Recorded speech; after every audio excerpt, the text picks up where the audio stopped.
Welcome back to the deep dive. Yeah, welcome. If you're joining us today, you are probably, well, exactly the kind of person we love having here. You know, infinitely curious. Always looking to learn. Exactly. Always looking to learn and maybe feeling a little bit overwhelmed by just the sheer volume of information out there. Oh, absolutely. The info overload is real. It's so real. And that's exactly why we're here. We take the sources, the articles, the research, and we distill them down so you can get the maximum insight without losing your mind. Right. Okay, let's unpack this. Today, we are doing something fundamentally different. Very different. We usually bring you these massive research papers, right? Or dense 100-page books to synthesize.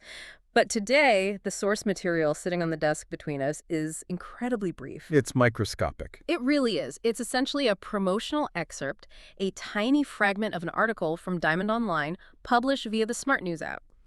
We are literally talking about a handful of sentences here. Yet just a few lines of text. But the paradox here is that these few sentences have triggered this massive conversation between us before we even hit record. Oh, we've been debating this for an hour. Right. It's like looking at a single drop of pond water under a microscope and suddenly realizing there's this entire complex, active ecosystem swimming around inside it. That is the perfect analogy. What's fascinating here is how such a short, fleeting piece of text can serve as a mirror. It really reflects some of our deepest, most universal anxieties about how we spend our days. Mm-hmm. So we are going to take this excerpt and wring every single drop of psychological and practical insight out of it. Yes, we are. The mission for this deep dive is to explore a fascinating intersection that this text points us toward. We're looking at the enigma of chronic lateness, the highly specific lens of the ADHD perspective, and a seemingly radical concept of self-first time management. Self-first. Right. And all of this is extracted from a text that you could read aloud in, I don't know, about 15 seconds. Literally 15 seconds. But the implications, if we really dig into what these words mean, they challenge the entire way we approach the daily mechanics of our lives. I am so ready for this. It is like a philosophical puzzle. So to you, the listener, I want to invite you to do something right now. Just for this session, pause that ticking clock in your mind. We all have it. You know the one reminding you of the emails you haven't answered, the errands you haven't run, the meeting you have to prep for. Just put it on mute. Hit pause. Sit back, take a breath, and prepare to fundamentally rethink your relationship with time. Because we are diving deep into the very fabric of how you experience your own life. Let's do it. We're going to start right at the top with the headline of this Diamond Online article.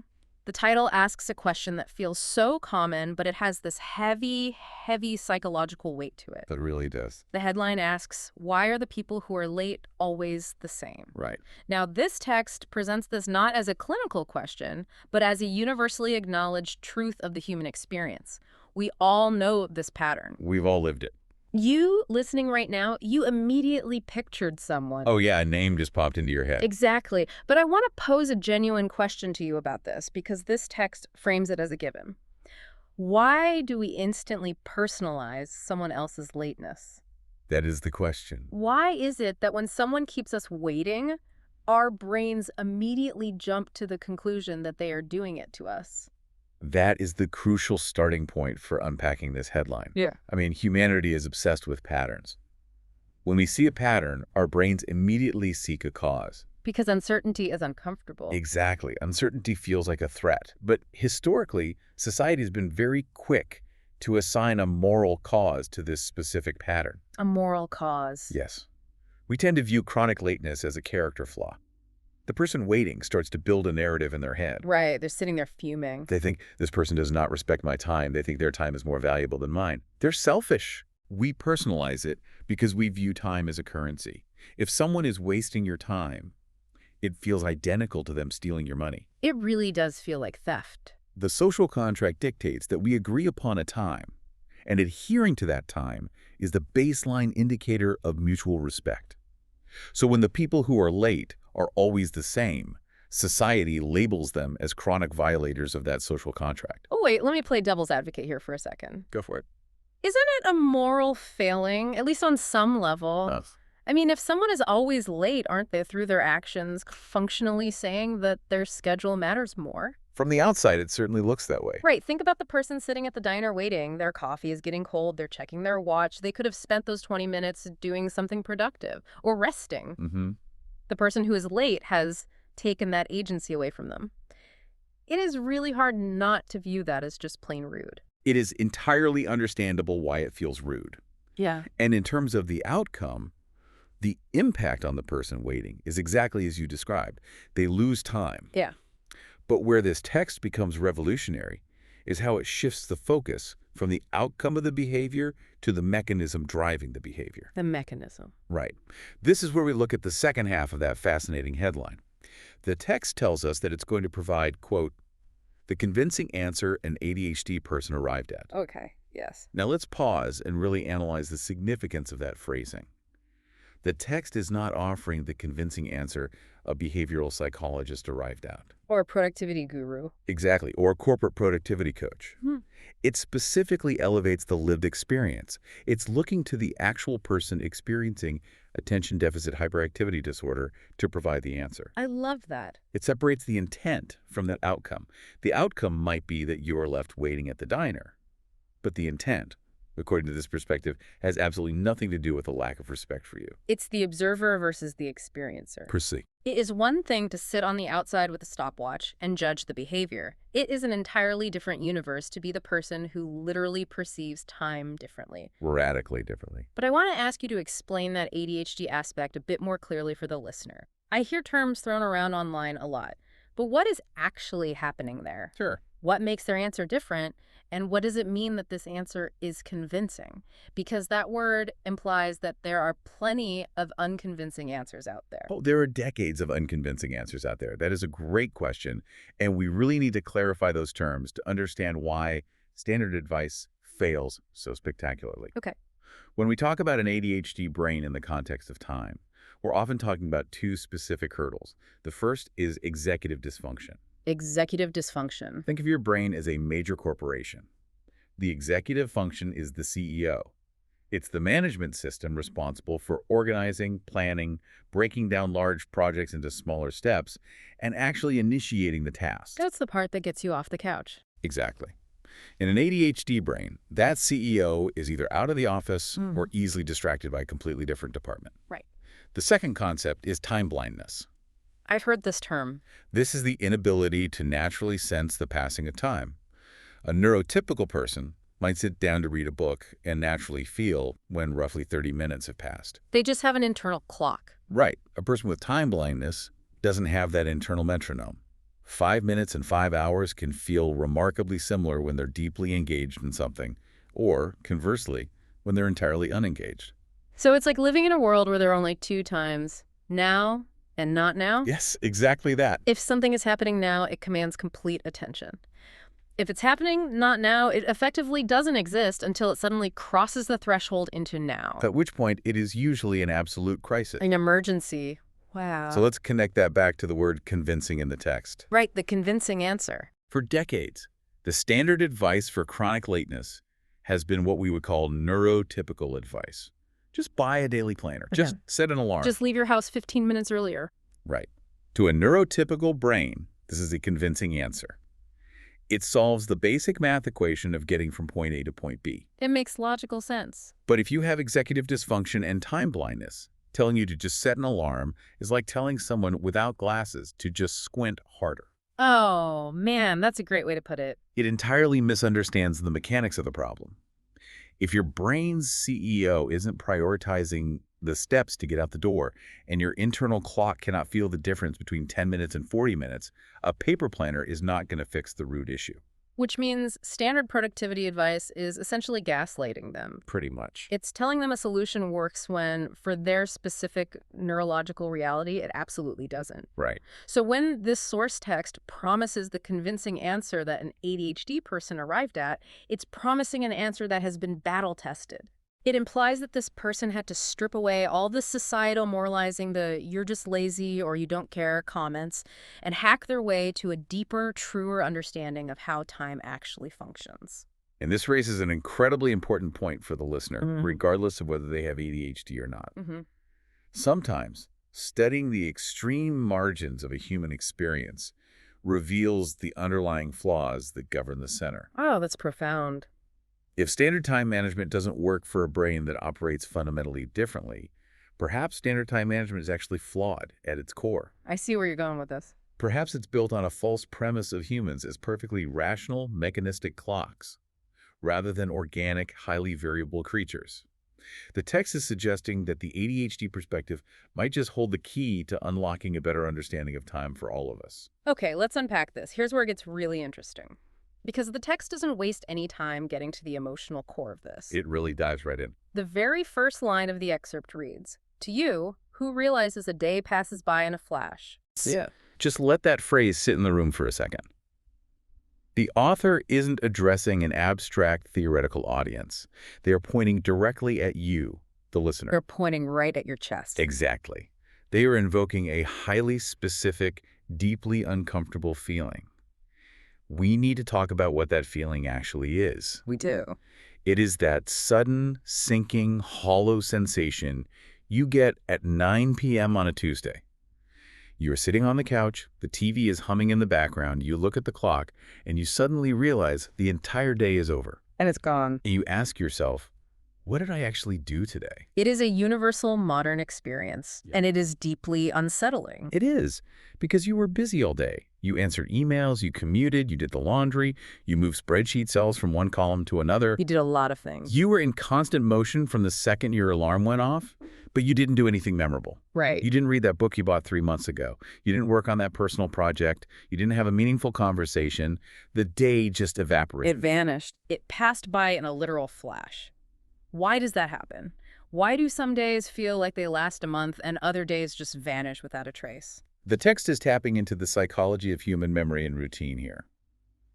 Our brains are incredibly efficient, energy-saving machines. They want to conserve energy. Exactly. When you do the exact same things in the exact same order day after day, your brain realizes it doesn't need to expend energy recording these events as new, distinct memories. Oh, wow. The morning commute blurs into 1,000 other identical morning commutes. Yeah, you don't even remember driving to work sometimes. Exactly. Highway hypnosis. Yeah. The sequence of logging into your computer, checking your inbox, and attending the weekly status meeting coalesces into one endless, monotonous hum. It's all just one big blur. Because your brain isn't recording new, novel experiences.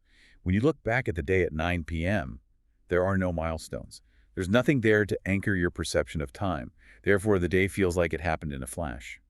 Routine is the fast-forward button of life. Routine is the fast-forward button. That is haunting. It really is. And what terrifies me is how the text immediately follows that up. It doesn't give you a moment to recover from that 9 p.m. couch panic. No, it doubles down. It hits you with the very next sentence. Life is much shorter than you think. If we connect this to the bigger picture, it is a brilliant bait and switch. A bait and switch. It hooks you with a Tuesday annoyance and hits you with your own mortality. The text deliberately and forcefully juxtaposes the micro with the macro. It takes a highly relatable, relatively low-stakes daily frustration, the feeling of a wasted day passing in a flash, and uses it as a Trojan horse. Okay, I see that. It sneaks in the most profound, terrifying reality of the human condition, our finite lifespan. Yeah. It essentially argues, you know that feeling of losing a single day to routine?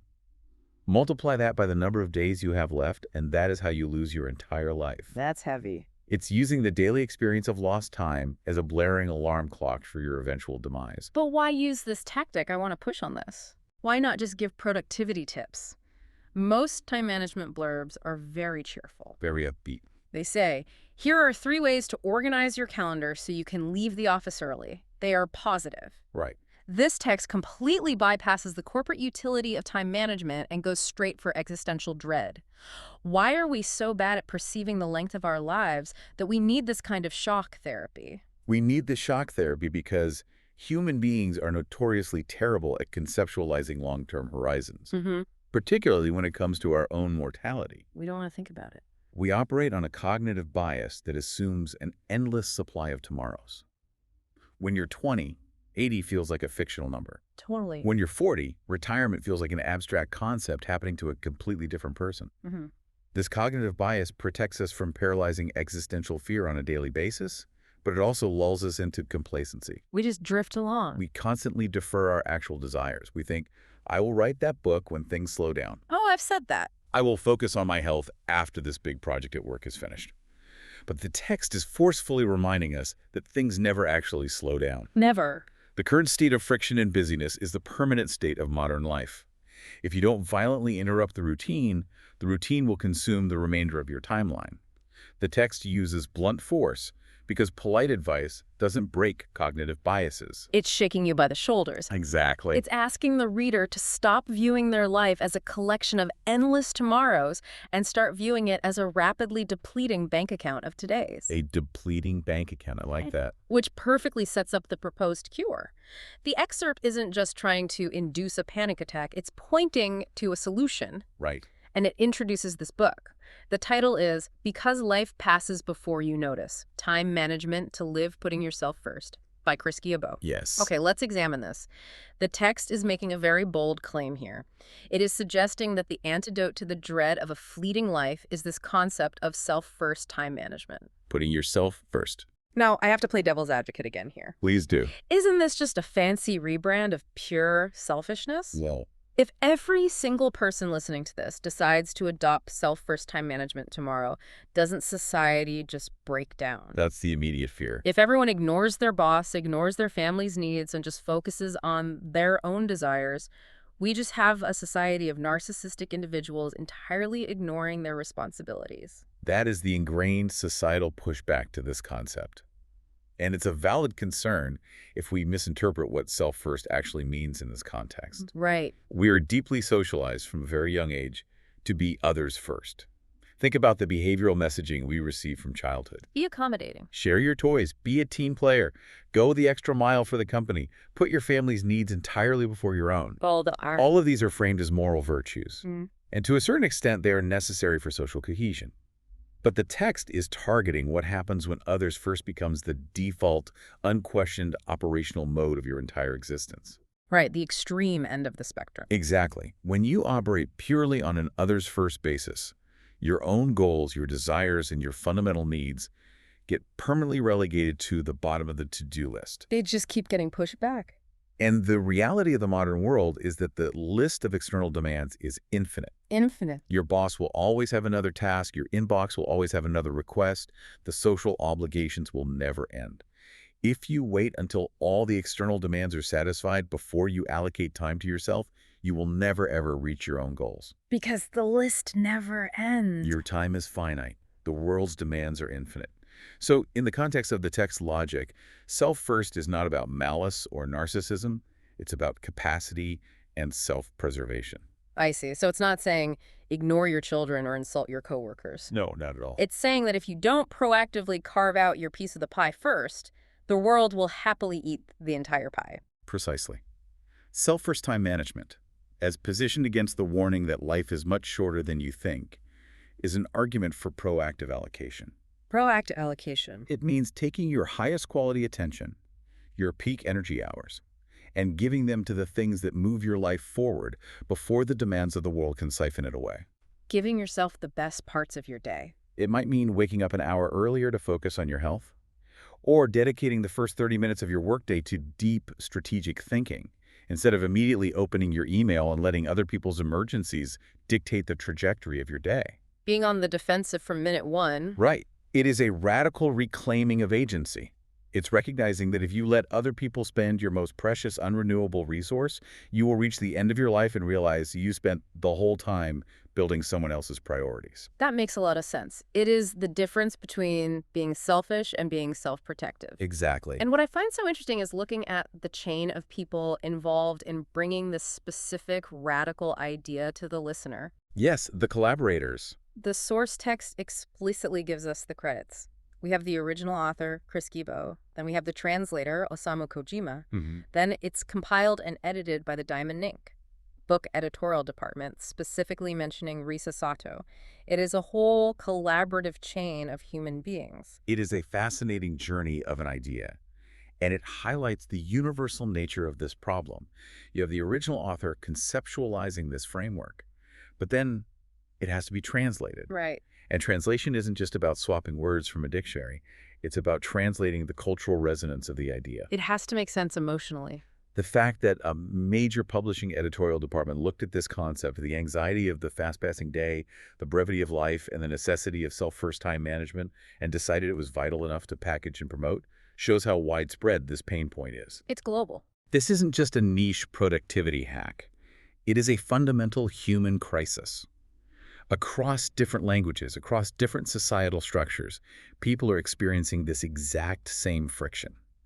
We are all watching our days vanish in a flash, and we are all desperately looking for a convincing answer on how to stop it. It's a massive human effort just to deliver this one tiny message onto the screen of someone scrolling through their phone. It really is. Which we have to talk about this. This is where the text gets incredibly layered.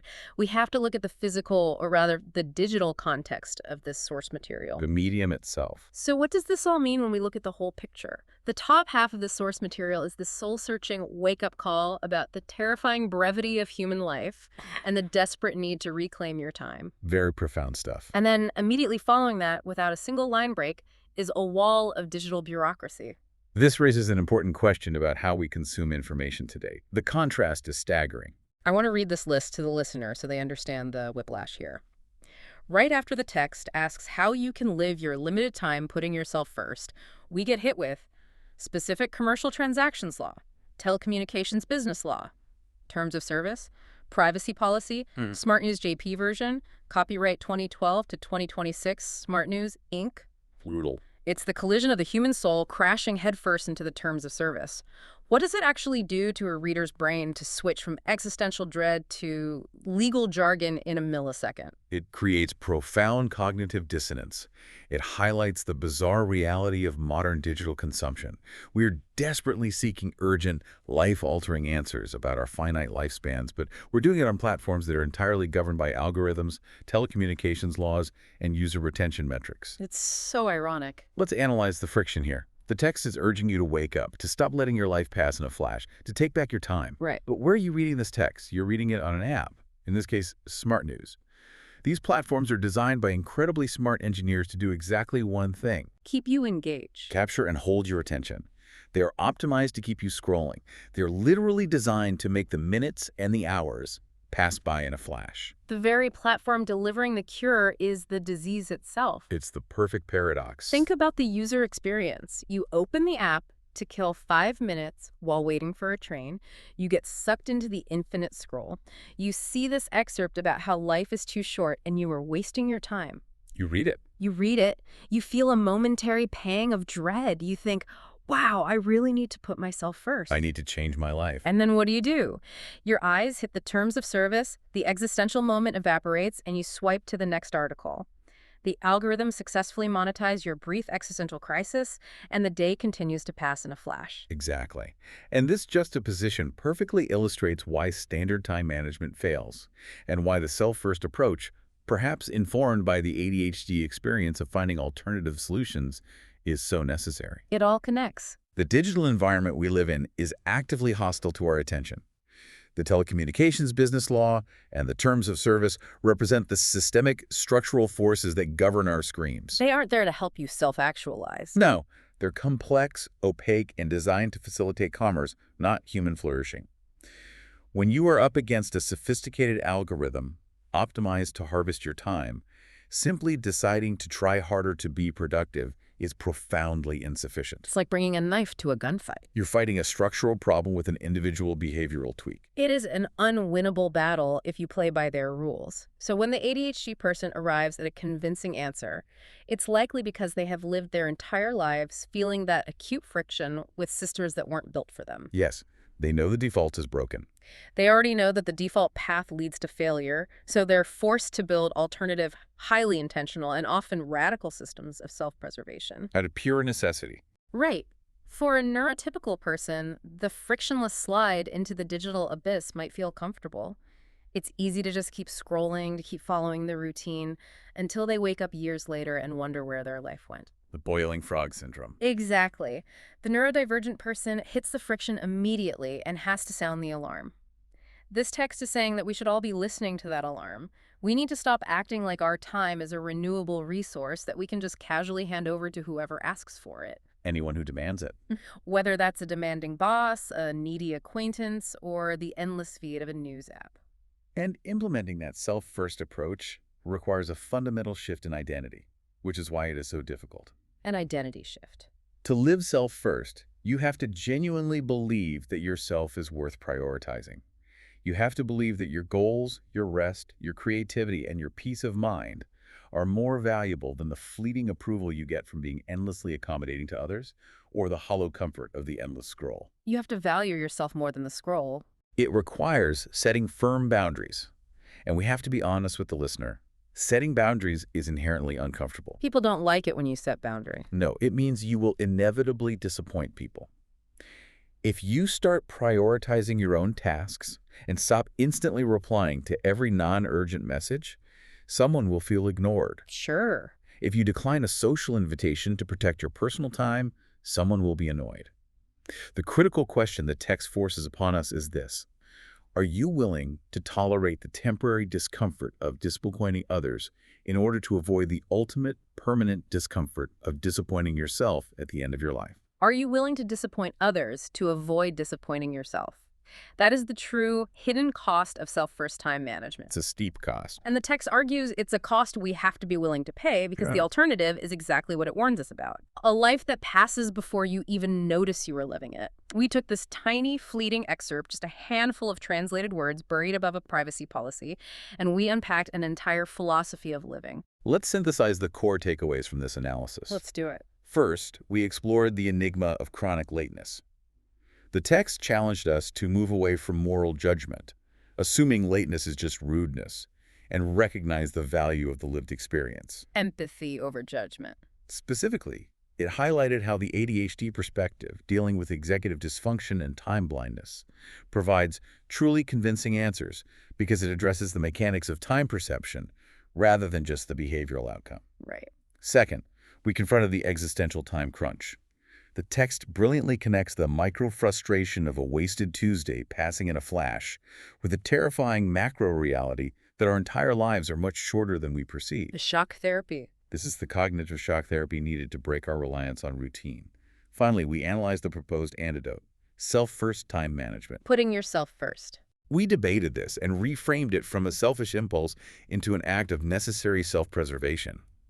In a world, and especially a digital landscape, that is relentlessly designed to harvest our attention, putting yourself first is the only way to ensure you actually get to live your own life. I feel like I need to rethink every calendar invite I have accepted for the next month. Same here. And seriously reconsider how much time I spend scrolling through apps with terms of service. To you, the listener, the learner who joined us today, thank you. We know your time is finite. We do. We know your life is shorter than you think, and we are deeply, genuinely honored that you chose to spend this highly valuable, unrecoverable time putting yourself first by learning and exploring with us. We do not take your attention for granted. We truly don't. Yeah. And as you step back into the stream of your day, as you finish your commute or close your laptop or get ready to face the demands of the world, I want to leave you with one final, lingering thought to mull over. It builds directly on the premise of this text and the radical self-first philosophy. Ask yourself this: if your life is much shorter than you think and your day just passed by in a flash, whose life did you actually live today? Yours or someone else's?